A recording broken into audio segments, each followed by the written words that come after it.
Hello friends, today we discuss leadership styles. What is leadership?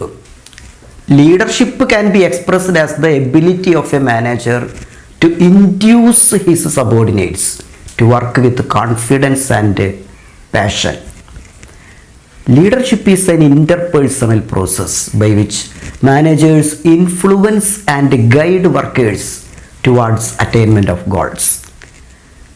It is essential that the leader must have some qualities and skills to lead, guide, and influence others. In fact, these abilities and skills of leaders are the basic factors which help them in shaping and molding the behavior of employees towards accomplishment of organizational goals. Based on this, we can define leadership. Leadership is a process by which an executive directs, guides, and influences the behavior and work of others towards accomplishment of specific goals in a given situation. Each leader has his own manners of doing things. Each leader has his own methods of handling people. Each leader has his own strategies to make others active. Each leader has his own tactics to influence others. These methods, manners, strategies, and tactics of leaders can be together called the style of leadership. Each leader has his own style of leadership. Leadership style refers to the leader's characteristics and behavior patterns when directing, motivating, guiding, inspiring, and managing groups of people. It describes how the leaders behave while leading a group. In other words, leadership style is a leader's method of providing direction, implementing plans, and motivating people. Leaders use different styles to lead and motivate others. When we observe some great leaders, we can see that there are often vast differences in how each leader leads his people.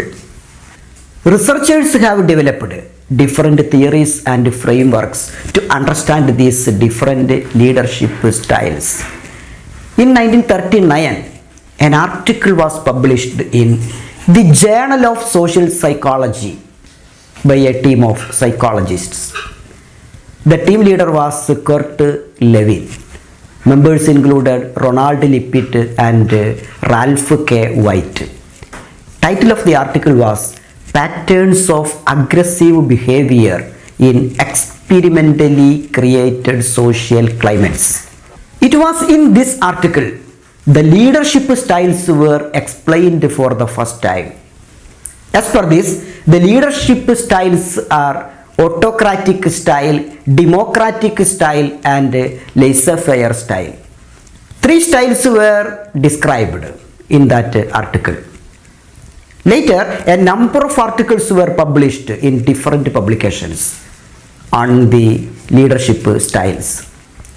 Some articles discussed about 4 styles and some others discussed 7. In 2000, Daniel Goleman presented 6 styles of leadership in his article titled Leadership That Gets Results. In addition to autocratic, democratic, and laissez-faire styles, Goleman described 3 more styles in this article. These were paternalistic style, transactional style, and transformational style. Thus, altogether we have 6 styles of leadership. They are autocratic, democratic, laissez-faire, paternalistic, transactional, and transformational styles. In this class, we discuss these 6 styles of leadership. We can look at these leadership styles one by one. The first one is autocratic style of leadership. The autocratic style is also known as authoritarian style of leadership. As the name indicates, the authoritarian leaders behave with authority and power. They think that they are the powerful leaders and have authority to lead and control others. Such leaders usually enjoy superiority over and above all others. They like to give orders and get the things done by others. Authoritarian leaders enjoy commanding and want to control everything. They may even be ready to punish their subordinates if they do not follow their instructions properly. Because of this style of leadership is often referred as a dictatorial style of leadership. The authoritarian leaders are power centers. They believe that they are the supreme power, and because of this, they compel others to obey their orders. Under authoritarian or autocratic style of leadership, we can see clear distinction between leader and followers. That means here the leader occupies a higher and superior position, while followers and subordinates occupy lower and inferior position. Under authoritarian style, the subordinates have no power at all. They have no right to express their opinion. They have no authority. It is because of this attitude of authoritarian leaders, this style is called as autocratic style of leadership. It is one-sided leadership. Autocratic leaders make decisions independently.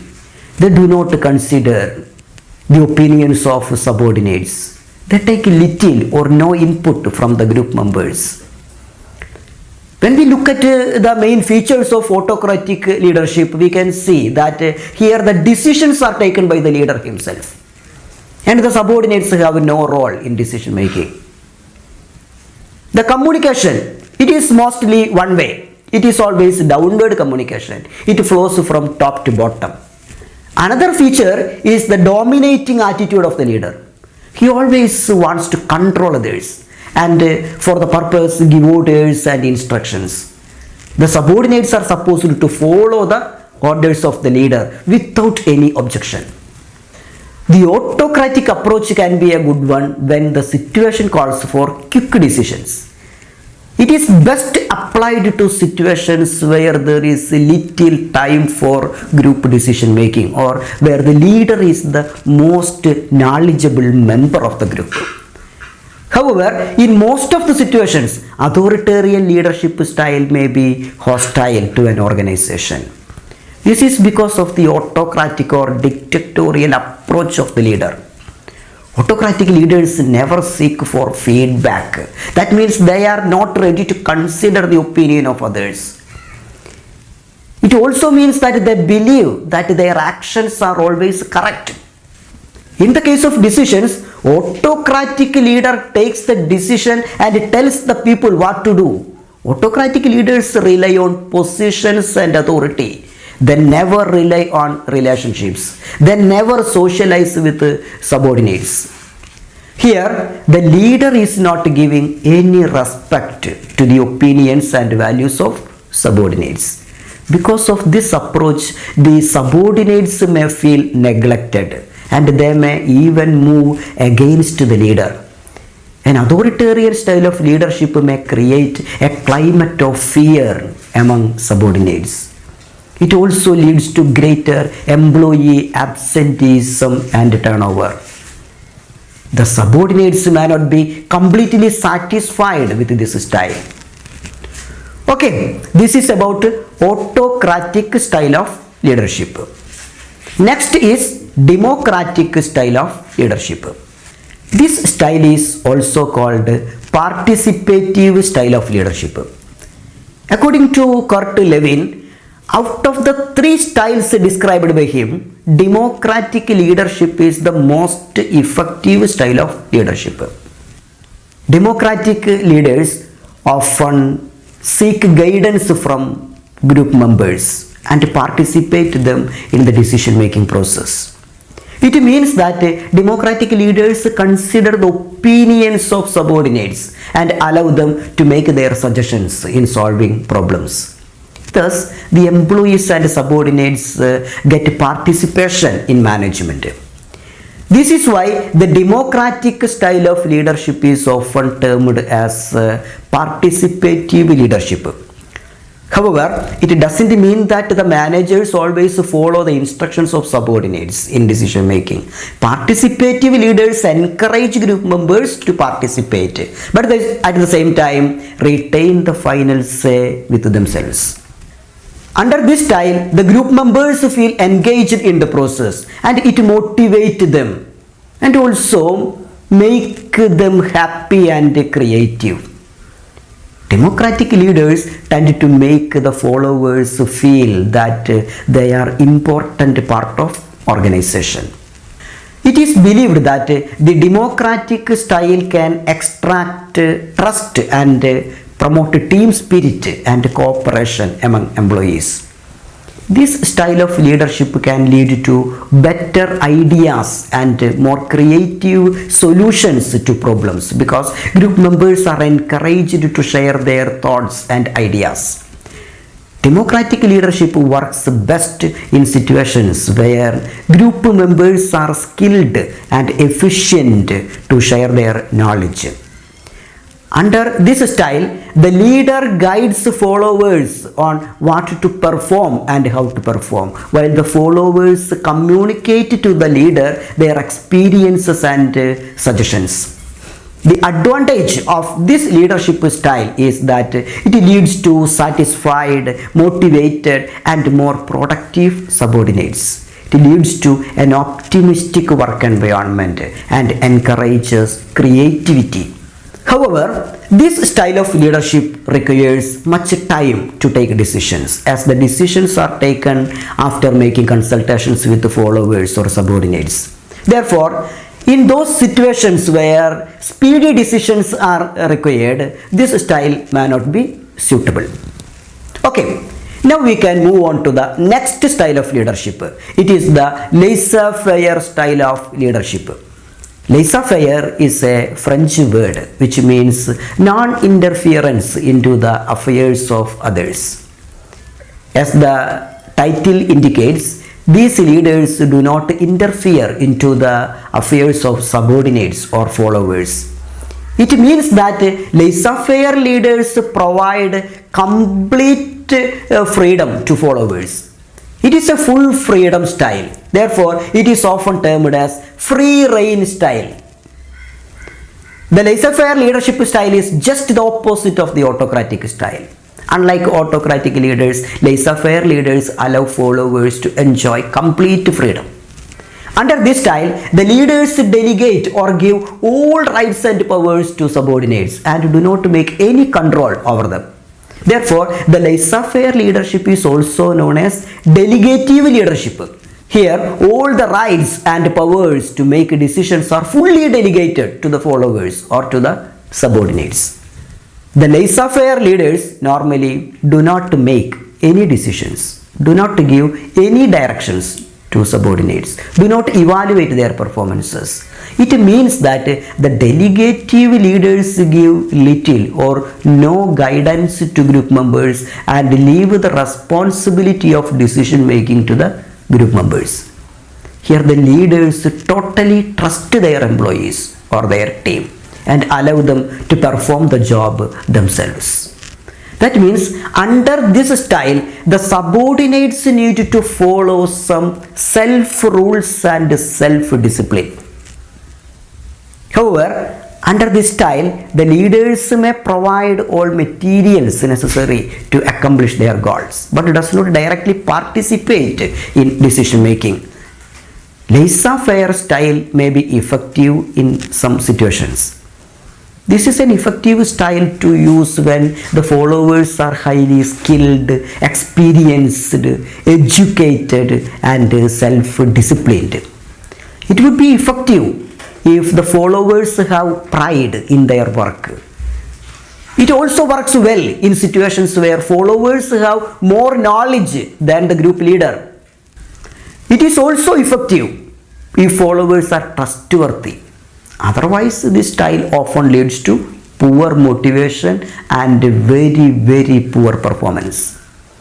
Most probably, the subordinates may become inactive inactive and unproductive under this style.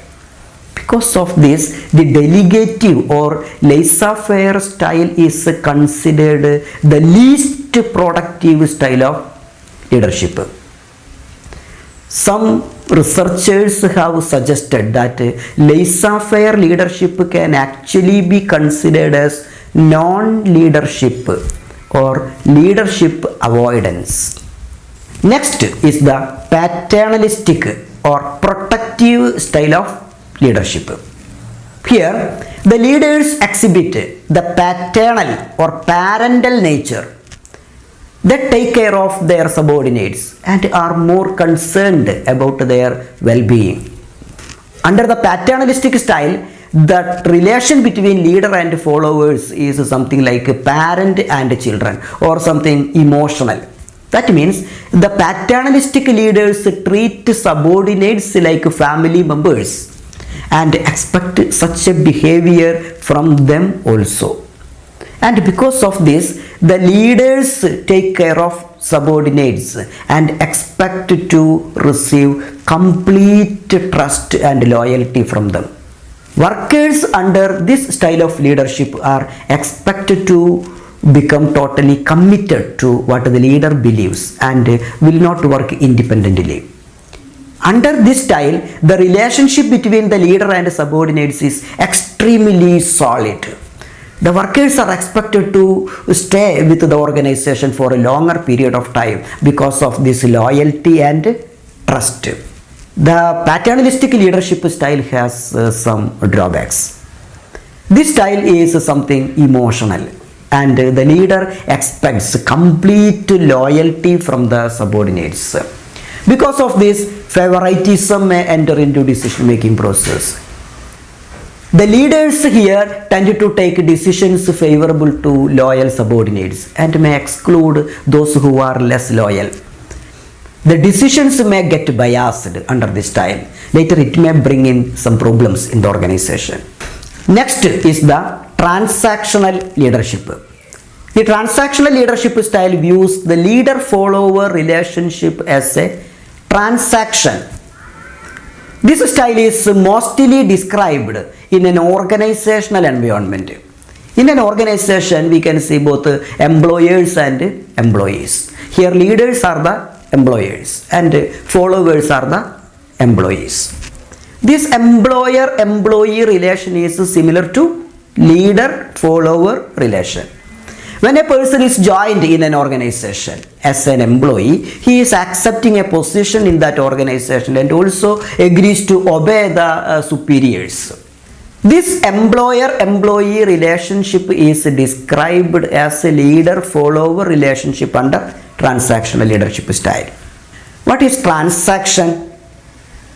Transaction involves giving and receiving something. Transaction is a kind of exchange. One person is giving something to another person and getting something in return.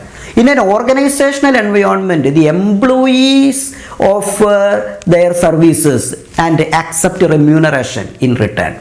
The employee obeys the instructions of superiors for getting some monetary benefit. That means just like the followers obey the leader, in an organization, the employees obey the employer. But it is not because of the leadership skills of the leader, but because of the employment contract and also to get some monetary benefit.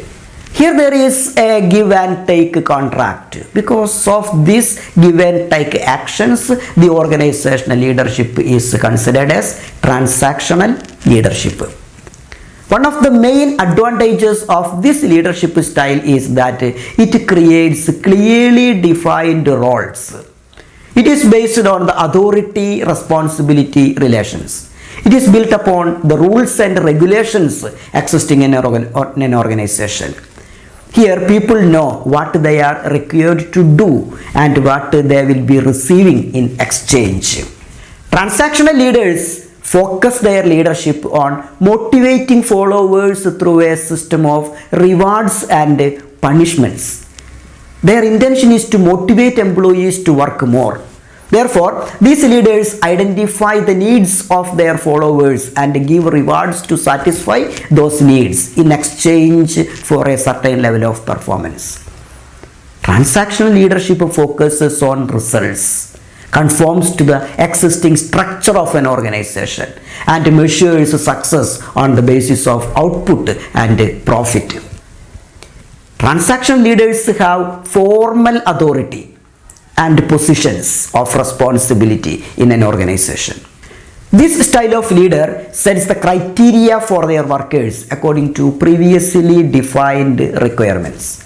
Performance reviews are the most common way to judge employee performance. Here the leader also needs to follow certain rules and regulations of the organization. Therefore, a transactional leader is someone who values order and structure in an organization. When we study the features of transactional leadership, we can very well understand that it is based on Maslow's need hierarchy theory. It considers the first three types of needs given by Maslow. That means the transactional leaders motivate their employees by offering rewards and benefits to satisfy their physiological, safety, and social needs. Here the leaders establish criteria for good performance and reward successful performers. The transactional leaders believe that they can motivate employees for better performance by providing opportunities to satisfy their needs. At the same time, they also monitor the performances of employees to know their success and non-compliance. Such leaders may also be ready to punish poor or negative performers. Transactional leadership is also known as managerial leadership. It focuses on the role of supervision, organization, and group performance. Leaders who implement this style focus on specific tasks and use rewards and punishments to motivate followers. Max Weber's bureaucratic management theory is based on the transactional leadership style. It is believed that the idea of transactional leadership theory was firstly described by sociologist Max Weber during 1870s and further explored by Bernard M. Bass in the early 1980s. Bernard Morris Bass, he was an American scholar in the field of leadership studies and organizational behavior. Okay, this is about transactional leadership style. We can now move on to the next style of leadership. It is the transformational leadership. Transformational leadership is often identified as the single most effective leadership style. Under this style, the leaders try to transform or change the attitude of followers so as to extract the skills and abilities for the benefit of organization. Here, the leaders possess highly inspirational and charismatic personality and possess higher level of energy. Making use of this inspirational and charismatic personality, the transformational leaders influence the followers' attitude and thoughts and transform or change them. The transformational leaders can very easily pass energy to the followers through an intellectual interaction and stimulate them to think independently. It creates a feeling of self-satisfaction among followers, and the followers get ready to sacrifice their self-interests for the organizational interest. The more the charismatic power of leaders, the more would be the effect of change in the followers. Here, because of the influence of the leader, the needs of followers are changed. Their thinking patterns are changed, their preferences are changed, and they are totally transformed to follow the leader. The transformational leaders tend to be emotionally intelligent, energetic, and passionate. They challenge and inspire their followers with a sense of purpose and excitement. As already mentioned, they are charismatic in nature, and with this charisma, they try to positively influence the subordinates. These leaders are high in the conviction and present themselves as role models and encourage followers towards achieving the mission and goals of the company. Such leaders have high degree of emotional stability and self-control. The transformational leaders can act as forces which can make changes in the thinking ability and attitude of followers and can redirect their efforts towards organizational goals. Here, the followers who are inspired by the leaders make changes in their way of thinking and follow their leader with full cooperative spirit and mind. Because of this style is also called inspirational style of leadership or charismatic style of leadership. Transformational leaders are able to motivate and inspire followers and to direct positive changes in groups. Research shows that this style of leadership results in higher performance and more improved group satisfaction than any other styles. Unlike transactional leadership, transformational leaders concentrate on all 5 types of needs of employees. However, transformational leaders give higher attention in satisfying the esteem and self-actualization needs of employees. It is because of this the followers under transformational leadership are much more inspired and enthusiastic in attaining goals. Transactional leadership is most often compared to transformational leadership.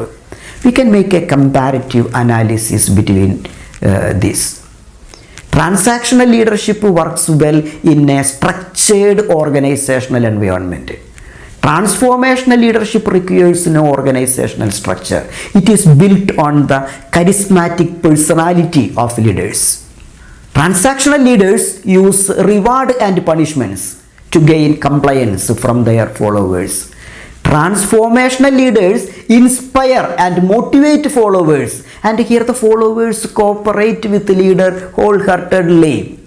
Transactional leaders tend to think inside the box when solving problems. On the other hand, transformational leaders are pragmatic and think outside the box when solving problems. Transformational leaders have no boundaries and limits for action. Transactional leadership is primarily passive. On the other hand, transformational leadership is interactive and inspiring. Transactional leaders work within the organizational culture, but transformational leaders work to change the organizational culture by implementing new ideas. The overall effectiveness of transactional leadership is that it can be very practical and directive. Through transactional leadership, an explicit measure of success can be discovered through the consistent monitoring of managers. The transformational leadership is much complex and it is not trainable as it requires much charisma.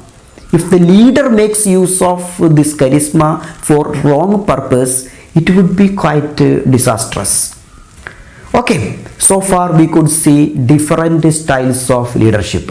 Hope that you could understand the topic well. We can meet in the next class with another topic. Thank you.